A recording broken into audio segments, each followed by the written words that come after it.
Olá, meu nome é Eduardo Starosta e esse é o canal Fora de Curva. Bom pessoal, hoje nós temos uma miscelânea de assuntos, são em torno de 4 assuntos que nós vamos abordar aqui no Fora de Curva de hoje. O primeiro diz respeito a quantas anda o conflito entre Rússia e Ucrânia.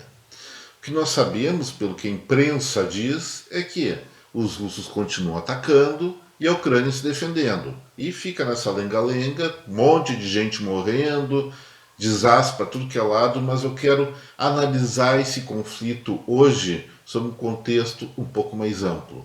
O que está acontecendo dentro e fora da Rússia, começando pela parte externa.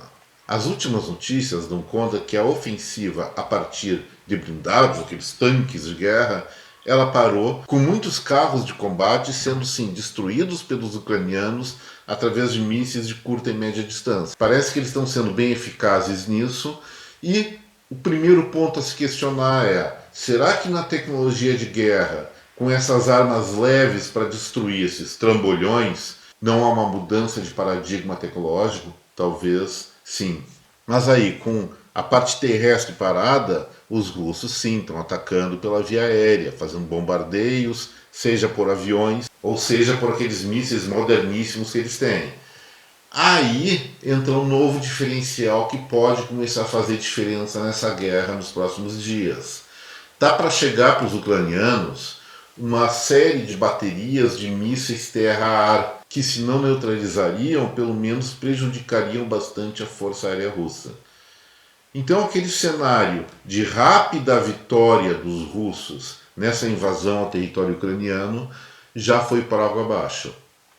É uma guerra que, se continuar, ela vai se prorrogar por muito e muito tempo e, lamentavelmente, é os dois países que vão perder. Mas quem perde mais nisso aí, pelo jeito, é o tal do Vladimir Putin. Porque além das perdas de guerra que o seu país vem sofrendo, parece que foram mais ou menos 6.000 soldados russos mortos ou capturados até esse momento. E isso é mais do que os Estados Unidos perdeu em todas as guerras do Iraque e na invasão ao Afeganistão. Isso aí está pegando muito mal para ele. E dentro da Rússia, os embargos econômicos, tanto de países como de empresas, estão começando a afetar e diminuir bastante o grau de satisfação da população daquele país com seu líder. Por exemplo, um singelo sanduíche do McDonald's já está sendo vendido lá no mercado negro, já que essa empresa saiu de lá, a mais de $2.000. Nos supermercados russos, por outro lado, já se registrou algumas brigas por mantimentos. Teve até 2 caras que foram às vias de fato lá para ver quem que ia levar 1 quilo de açúcar. Ou seja, quando o desabastecimento chega a um país, isso significa naturalmente que essa nação está entrando numa crise, e uma crise de insatisfação em relação ao seu líder, que provocou isso em função de um anseio de conquista do que ele chama a Grande Rússia. E os protestos internos naquele país já levaram a 15.000 prisões. Essas pessoas estão detidas até hoje. Então, vamos juntar os elementos dessa sopa, os ingredientes dessa sopa, aliás, para ver o que pode acontecer nas próximas semanas. Em primeiro lugar, a invasão não foi tão bem sucedida como Vladimir Putin pensava.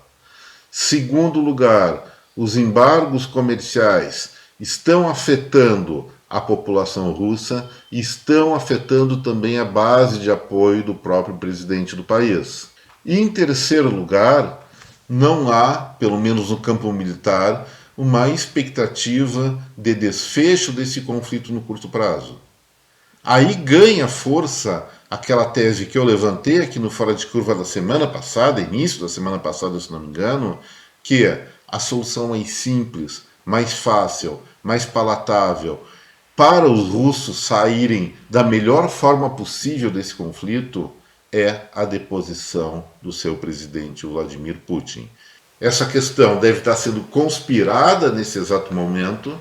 O Putin, evidentemente, deve saber disso, ele tem grande formação em termos de como ser um bom espião, então informação ele tem. Ele, pelos últimos pronunciamentos, está advertindo esses traidores da pátria que vai atacar forte. Então, ele está com problemas internos, problemas externos. Se conseguir se defender, vai ser às custas de muita violência, muita morte, tanto dentro da Rússia como fora. Então vamos continuar torcendo para aquela solução mais fácil, simples, palatável e melhor para todos. Se tira o Vladimir Putin do poder, entra um novo governo provisório com outra mentalidade que vai procurar restabelecer a paz e fazer com que a população russa continue ou retome seu caminho de prosperidade, de evolução, sem essas maluquices de poder territorial sobre outros povos que marcou muito os tempos da União Soviética e também os impérios passados. Sinceramente, eu espero que essa sede, essa fome por territórios, por dominação, fique nas páginas do nosso passado. Mas é uma pena que os indicadores, os indícios que nós temos do comportamento de outros países, não apenas da Rússia, deixem essa esperança com poucas probabilidades de sucesso. A verdade é essa, lamentavelmente, aqui nós estamos para dizer a verdade. Podemos estar errado, mas pelo menos somos sinceros no nosso erro.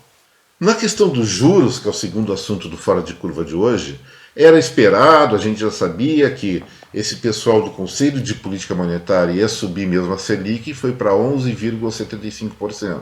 Eu vou repetir um pouco, apesar de não gostar. Isso foi um baita de um erro. Eles avaliaram essa realidade em função de questões externas e de um problema climático aqui no Brasil. Fizeram besteira sim, e esse ciclo de alta já está provocando alguns desastres que começam a se tornar materiais na economia brasileira. Por exemplo, o IBC-BR, que é um indicador do próprio Banco Central, que é uma previsão do PIB mensal, esse IBC-BR de janeiro marcou uma queda do PIB do nosso país de 0,99% daquele mês em relação ao período imediatamente anterior.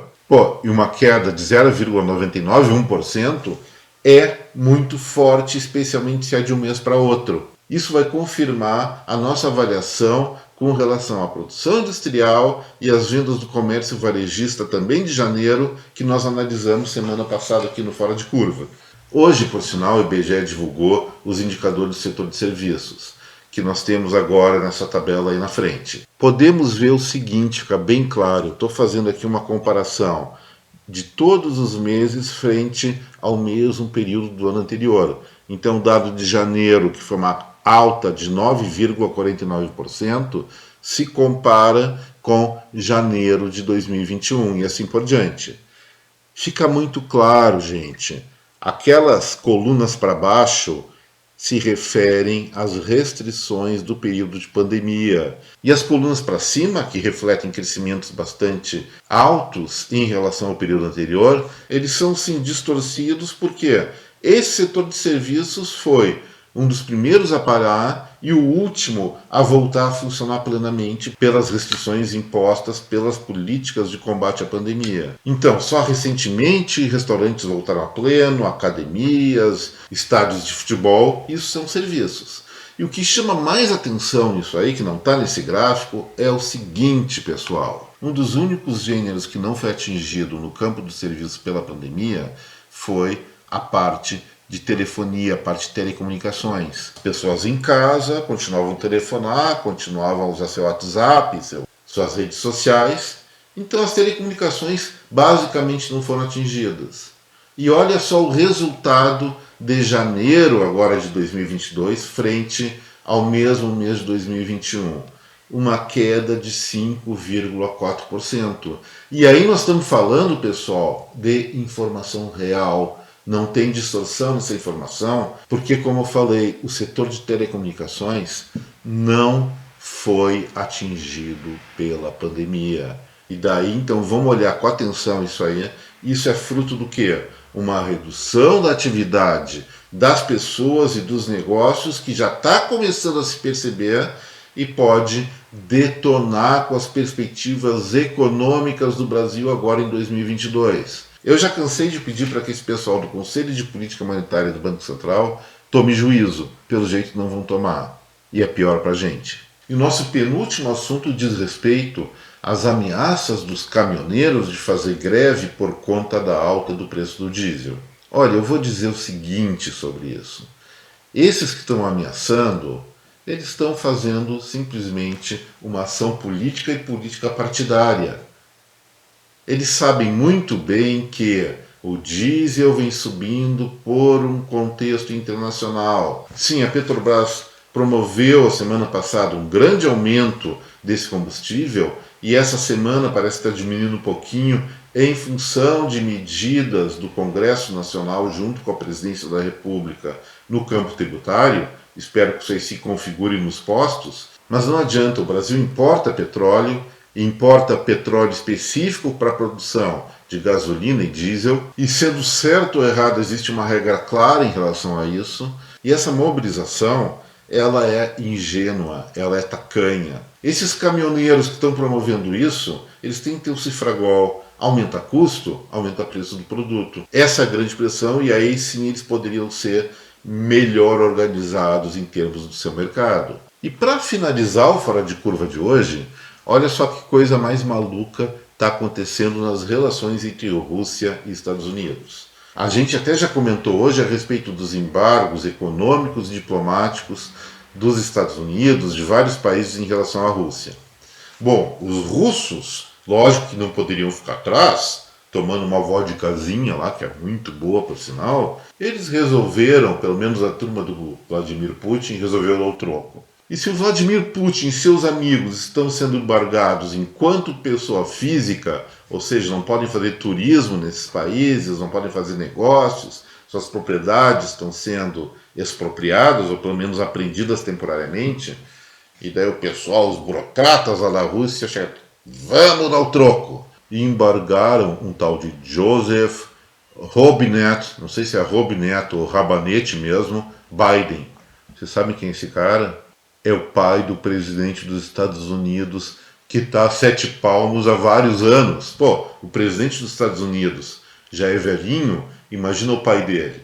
E embargaram esse cara, não prestando atenção que o nome verdadeiro do Joe Biden é Joseph Robinette, ou Rabanete, Biden Jr. Esqueceram do Júnior do negócio, imagina que absurdo. Esqueceram que o presidente dos Estados Unidos é um Júnior. E aí, é claro, esse embargo ele só vai poder valer numa sessão espírita, coisa assim. E com essa, gente, o Fora de Curva fica por aqui. Espero que você tenha gostado desse vídeo. Se gostou, não se esqueça, por favor, compartilhe, deixe seu like e se inscreva aqui no nosso canal. Mais uma vez, muito obrigado pela atenção de cada um de vocês.